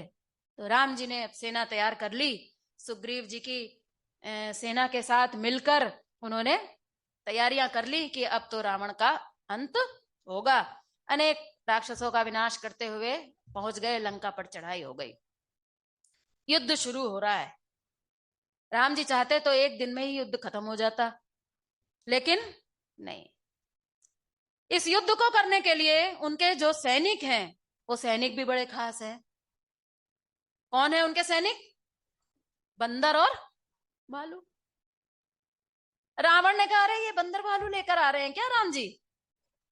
बोले ये तो पहले ही दिन युद्ध खत्म हो जाएगा, ये बंदर भालू तो मेरे लिए कुछ नहीं है। रावण तो रावण, उसके सामने अगर बंदर भालू आए तो रावण की इससे बड़ी इंसल्ट और क्या होगी कि उन्हें ये छोटे मोटे योद्धा लेके कोई युद्ध करने आ जाए, पैर में जूता तक ना पहने हो और वो भगवा वस्त्र पहने हो और एक धनुष लिए हो।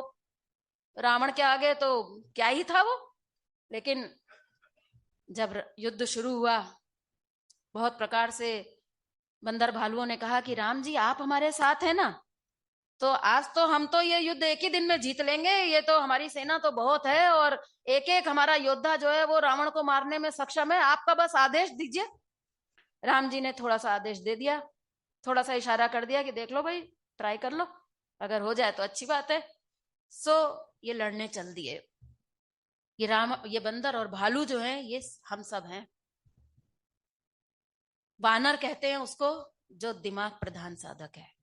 नरा विकल्पे वानरा, जो नर बनना चाहता है उसको कहते हैं वानर। हम सब क्या बनना चाह रहे हैं? सवेरे वो कह रहे थे ना अंकित जी, नर बनो, मनुष्य बनो, मनुर्भाव। तो बोले कि क्या करना होगा? तो बोले नरा विकल्प, मतलब मनुष्य बनने की जस्ट पहले वाली जो स्थिति है वो है वानर, यानी कि जो मनुष्य बनना चाहता है उसको कहते हैं वानर, यानी दिमाग प्रधान साधक, जो अपनी धारणाओं को बदलने को तैयार है। और दूसरे जो है भालू, ये कौन है? ये है हृदय प्रधान साधक। पहले वाले ये कोशिश कर रहे हैं कि बाहर नहीं है, अंदर वाले ये कोशिश कर रहे हैं कि अंदर है। बाहर वाला खोज करेगा तो जान जाएगा अंदर है, और अंदर वाला ये मान के पहले से ही चल रहा है कि अंदर है, वो खोज करेगा तो जान जाएगा कि बाहर नहीं है। ये दोनों एक दूसरे के पूरक है, चाहे दिमाग का रास्ता हो चाहे दिल का रास्ता हो। तो ये सेना चल पड़ी। राम जी ने कहा देख लो भाई, लड़के देख लो। तो इन्होंने कहा कि अरे मर्द गर्दी रहता है ना सुंदरकांड में, इनको तो आज ही मिट्टी में मिला देंगे। तो चढ़ गए लंका पर, चढ़ाई कर दी, सब कूद कूद के चढ़ गए, हाथ में बड़े बड़े अस्त्र शस्त्र, वो पहाड़ वहाड़ पेड़ वेड़ तोड़ लिए, क्योंकि बंदर भालू तो यही युद्ध करते हैं, वो धनुष तो चलाना नहीं था उनको। तो नाना प्रकार के उन्होंने ये लिए और रावण पर आक्रमण कर दिया। रावण पर जब आक्रमण किया तो रावण भी विचलित हो गया और उसके अहंकार को ठेस लगी, और फिर उसने कहा कि देखता हूं तुम मुझसे लड़ने के लिए आए हो। रावण ने जो एक कदम बढ़ाया आगे, तो ये सारे बंदर भालुओं की जान निकल गई, क्योंकि वो तो समझ रहे थे कि अरे हम तो अभी कर देंगे। हम लोग को भी ऐसा ही लगता है, अरे हम तो साधना में आ गए, अब तो हमें पता चल गया तब सेवा सुमिरन क्या है, अब तो सब कुछ हमारे हाथ में है, अब तो हम जो चाहे कर लेंगे, बुखार आ जाएगा कोई दिक्कत नहीं है, हम तो कर लेंगे हैंडल, कोई भी बीमारी आ जाए हम तो कर लेंगे। हमको अपनी साधना का बल हो जाता है कि हम कर लेंगे, हमें सब समझ में आ गया है, हमको आता है, हम कर लेंगे। बंदर भालुओं को भी ऐसा लगा था कि हम कर लेंगे। राम जी ने कहा करके देख लो, हो जाए तो। लेकिन जब रावण अटैक करता है, रावण जब अपना गर्दन उठाता है, तो अच्छे अच्छे बैठ जाते हैं। सो बंदर भालुओं की भी ऐसी हालत हुई। शिव जी बहुत बढ़िया बात कहते हैं माता पार्वती को कथा सुनाते हुए, कहते हैं भय आतुर कपि भागन लागे। खास बात क्या कहते हैं? यद्यपि उमा जीती ही आगे। कहते हैं अभी तो इनकी हालत खराब हो गई है, भय आतुर हो गए, परेशान हो गए। जैसे ही रावण ने जो ललकारा तो ऊपर से नीचे टपक कर आ गए। जो कह रहे थे कि हम सब कर लेंगे, वो एकदम डाउन हो गए बिल्कुल। क्योंकि ये कोई छोटा मोटा नहीं है, राम जी को भी उसका विनाश करने में पसीने आ गए थे ना। उन्होंने लीला करके दिखाई है कि मेरे भी पसीने छूट जाते हैं। इस मोह का नाश करना इतना आसान नहीं है। एक एक करके पहले चुन चुन कर मेघनाथ को मारा, फिर कुंभकर्ण को मारा, और कितने उनके बाल बच्चे थे उनको सबको एक एक करके। ये तो सब छोटे मोटे राक्षस हैं जो इधर उधर हमारे छिपे हुए हैं। पहले हम उनको ही निकाल लें। अगर हम उनको निकाले बिना सीधे रावण पर अटैक करेंगे तो ये संभव नहीं है। पहले इन छोटों से निपटो, और उन छोटों से ही निपटना हमारे लिए इतना दुष्कर हो रहा है। ये अहंकार, ये आसक्तियां, ये कामनाएं, ये तो छोटे मोटे राक्षस हैं। असली राक्षस तो मोह है। और तब अंत में रावण का विनाश हुआ। भगवान ने बड़ा परिश्रम किया, अपने साथियों की मदद से उन्होंने लीला किया। सबको साथ लेकर चल रहे, सब साथियों की मदद से उन्होंने रावण का विनाश किया। रावण का अंत हुआ, जानकी को प्राप्त किया, राम जी का राज्य हुआ। इधर ये सारी घटना क्रम चला जंगल में, लेकिन उधर अयोध्या का क्या हुआ? राम जी ने तो अयोध्या वासियों के कल्याण के लिए घर से निकले थे ना। तो ये तो इधर वालों का एपिसोड था, इनको लाइन पर लगाना था, इनका कल्याण करना था, रावण का विनाश करना था, सीता जी को प्रकट करना था। लेकिन अयोध्या में उधर क्या हो रहा है? बोले उधर भी लोगों को अब समझ में आ गया था। राम जी ने भरत जी को प्रेरणा की कि भाई ये मेरे बाहरी स्वरूप से चिपके हैं, इनको अपने आंतरिक स्वरूप की साधना सिखाओ। जब तक अपना नहीं प्रकट होगा तब तक दूसरे के ऊपर कब तक डिपेंड रहोगे? हम लोग ये कल्पना करके कांप जाते थे कि कभी योगी जी नहीं होंगे तो हम लोग का क्या होगा। चले गए ना योगी जी। अब योगी जी शरीर के रूप में अगर आए तो शरीर रूप में तो नहीं रह सकते ना, कब तक रहेंगे। लेकिन जिन्होंने उन योगी जी को अपने अंदर प्रकट कर रखा है, उनको नहीं कभी ऐसा महसूस होता कि योगी जी चले गए। तो बाहर से अगर आया है तो बाहर से तो राम जी ने भरत जी को प्रेरणा दी, और वहां पर अयोध्या वासियों ने साधना की। कहते हैं राम दर्श लगी लोग सब, करत नेम उपवास, तज तज भूषण भोग सुख, जियत अवधि की आस। राम के दर्शन की लालसा में, मैं केवल 5 मिनट और लूंगी। बोले राम के दर्शन की लालसा में अयोध्यावासी क्या चाहते थे? राम जी को ही तो पाना चाहते थे। तो राम दरस लगी लोग सब। योगी जी महाराज कहते थे कि ये लोग साधना करने लगे। क्या करने लगे? कर नियम पूर्वक प्रभु की याद में डूबने लगे, ध्यान की साधना चलने लगी। करत नेम उपवास। अरे उपवास करने से क्या राम जी आ जाएंगे क्या? उपवास करने लगे। तजी तजी भूषण भोग सुख। जो कुछ हमें मिला है प्रभु से, वितरण उसका करना सीखे। तजी तजी भूषण भोग सुख। जो कुछ भी उनके पास आया, खाने का आया, पहनने का आया, गहना आया, जो उनको मिला, जो भी भोग और सुख उनको प्राप्त हुए, तजी तजी उसका एक हिस्सा तज दिया और एक हिस्सा इस्तेमाल कर लिया। जब आया तब दिया, जब ऐसे करके उनका जीवन ये तब सेवा सुमिरन की साधना से उत्प्रोत हो गया। योगी जी महाराज एक प्रश्न पूछते थे कि ये बात समझने की है कि ये साधना करने की जरूरत क्या थी। अगर साधना नहीं करते अयोध्यावासी, 14 साल के लिए निश्चिंत हो जाते कि 14 साल बाद आएंगे, निश्चित है। ना तो 1 मिनट पहले आएंगे, ना 1 मिनट बाद आएंगे। 1 मिनट पहले इसलिए नहीं आएंगे कि फिर व्रत अधूरा रह जाएगा, संकल्प अधूरा रह जाएगा। 1 मिनट बाद इसलिए नहीं आएंगे कि भरत जी ने कह दिया था कि 1 मिनट भी अगर आप लेट आएंगे तो मैं अपने प्राण त्याग दूंगा। यानी कि लगभग तिथि तय थी, निश्चित घड़ी तय थी कि इस घड़ी में वो आ जाएंगे। तो साधना करने से क्या 1 दिन पहले आ जाएंगे क्या? क्या जरूरत थी ये साधना करने की? बहुत रहस्य की बात है, बड़ा गूढ़ सिद्धांत है कि ये साधना इसलिए कराई गई कि इस साधना के माध्यम से उनके अंदर का राम प्रकट हो गया। अब बाहर वाला राम